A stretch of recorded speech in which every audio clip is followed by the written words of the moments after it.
L'enseignement d'aujourd'hui portait sur qu'est-ce que c'est un kalyanamite ou encore qu'est-ce que c'est que la sangha. Alors un kalyanamite, c'est-à-dire un ami dans Dhamma, celui qui va nous amener plus haut dans la pratique. La sangha, c'est la communauté soit de moines ou bien soit de personnes qui ont travaillé dans la pratique et qui ont vu par eux-mêmes.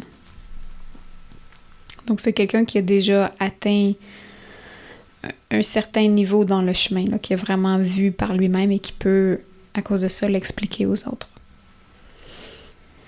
Dans le bouddhisme, on dit souvent « je prends refuge dans Bouddha, Dhamma, Sangha ».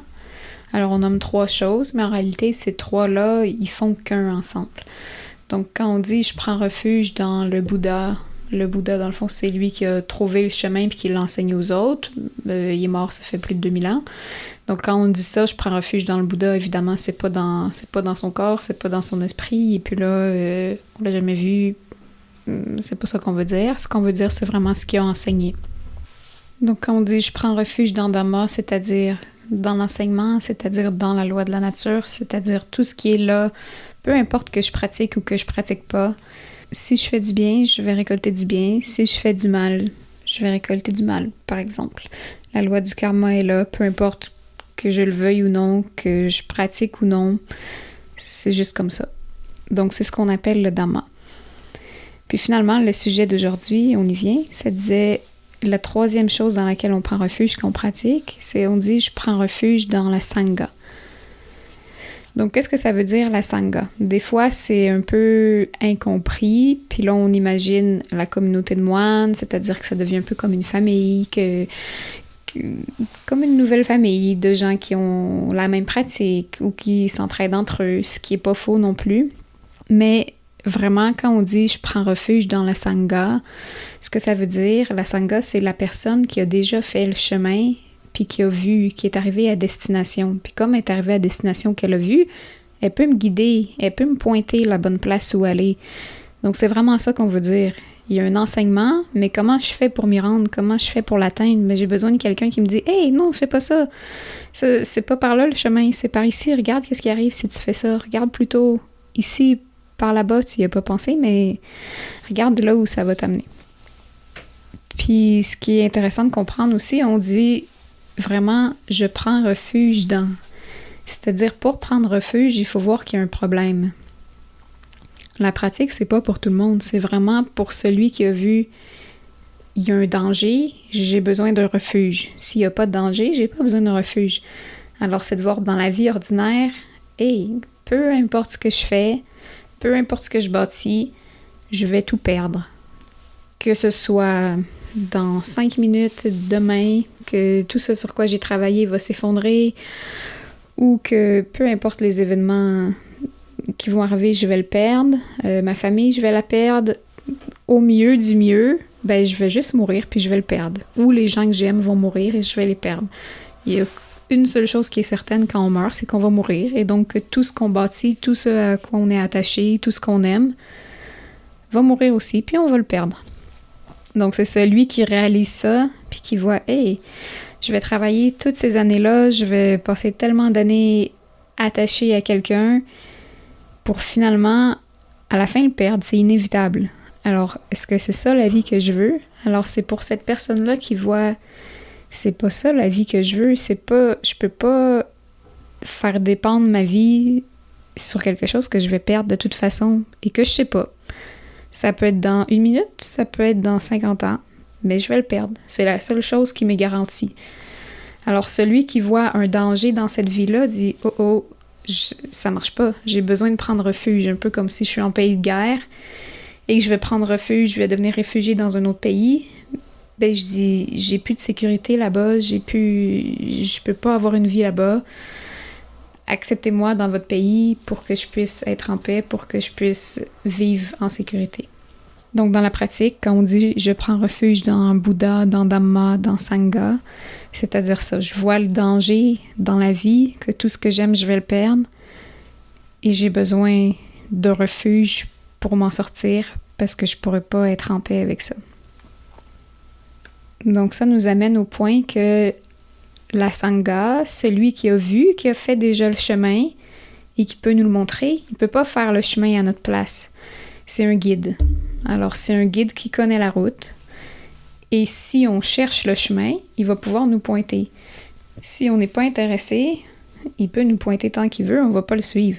C'est vraiment pour la personne qui est intéressée, un peu comme si on est pris dans le désert, qu'on n'a pas d'eau, qu'on n'a pas de bouffe, qu'on sait plus où aller, qu'on pense qu'on va mourir, et que quelqu'un nous dit « Je reviens de cette direction-là, suis tel chemin, puis dans, 5 kilomètres, tu vas être arrivé à un point d'eau. » Et bien là, on va suivre ce chemin-là, puis on va être tellement reconnaissant parce qu'on cherchait, on savait pas où aller, quelqu'un nous a pointé. Mais celui qui a pointé, il va pas nous porter sur son dos. Il fait juste nous montrer, marche par là, 5 kilomètres, il nous donne la direction. Et si on est intéressé, on y va, si on est chercheur. Mais si on n'est pas chercheur d'eau, pour peu importe la raison, parce que on n'est pas au courant que c'est pas accessible, ou parce qu'on en a déjà, qu'on a, je sais pas moi, on traîne un 10 litres d'eau avec nous puis on pense que c'est suffisant, ou peu importe la raison, mais si on cherche pas pour de l'eau, ben on va pas écouter un guide qui nous dit où est l'eau. Il faut vraiment avoir compris qu'on a besoin d'eau pour suivre le chemin de la personne qui le pointe. Et ce qui différencie la pratique ou l'enseignement du Bouddha des autres pratiques, c'est qu'on va pas, quand on dit qu'on prend refuge dans la Sangha, c'est pas dire qu'on se met en dessous de quelqu'un puis qu'on dit, ben, je vais le vénérer ou ça devient mon Dieu ou peu importe, puis juste ça me satisfait. Alors, c'est-à-dire, je prends refuge dans le guide qui peut montrer où aller pour que je sois indépendant moi-même, pour que je devienne une île pour moi-même. Quand je suis perdue en mer puis que j'ai besoin d'une île pour trouver pied, pour mettre pied à terre, ben en fait, c'est ça, c'est quelqu'un qui me dit « va par là-bas ». Alors, je prends refuge dans ce guide-là qui me donne la direction pour atteindre mon but qui est d'être indépendante à moi-même. Donc, c'est vraiment ça que ça veut dire. Puis de trouver la bonne personne qui va nous montrer le chemin, ça aussi, c'est pas quelque chose de simple et aisé. Il y en a pas partout. Puis Ajahn nous racontait l'histoire de quand il était à Montréal, il habitait avec Sarid, qui était un autre moine qui était cambodgien, puis qui revenait du Cambodge depuis quelques mois. Puis il avait perdu beaucoup de poids, il se sentait pas bien, il avait pas d'énergie, il dormait tout le temps, puis il est allé voir plusieurs médecins à Montréal, puis on lui a dit qu'il avait le cancer, on lui a dit qu'il avait, je me souviens plus quelle autre maladie, qu'il avait des carences, mais personne mettait le point exactement sur où était le problème, où avait une solution pour le guérir ou pour l'aider. Puis Ajahn, un jour, l'a amené, il était en voyage à Calgary, puis il l'a amené voir un médecin. Il a trouvé un spécialiste des maladies tropicales, comme ça revenu du Cambodge. Puis il l'a amené le voir, puis juste quand il a mis un pied dans la pièce avec le spécialiste a dit « Ah, toi, t'es cambodgien, tu reviens du Cambodge, est-ce que t'étais dans telle région, proche de telle rivière? » Là, Sarid a dit « Ben oui, en fait, je reviens exactement de cette région-là, proche de cette rivière-là. » Puis il dit « Ok, t'as mangé du poisson pendant ton séjour? » Il dit « Oui. » Ben oui, c'est normal. Là-bas, on mange tout le temps du poisson. Alors en fait, lui, comme il était spécialiste des maladies tropicales, il était au courant qu'au Cambodge, il y avait en ce moment un parasite qui était transporté par les poissons. C'était un ver intestinal, en fait. Donc, lui, il avait attrapé ça là-bas. Mais quand il arrive avec ce parasite-là au Canada, qu'ici, on n'a pas, ben, les médecins généralistes, ils savent pas vraiment, ils ont pas pu, en tout cas, identifier à ce moment-là c'était quoi ce problème-là. Mais dès qu'il a vu un spécialiste dans les maladies et parasites tropicaux, ben, tout de suite, il a pu pointer où était le problème, puis 2 jours après, il était déjà vraiment mieux.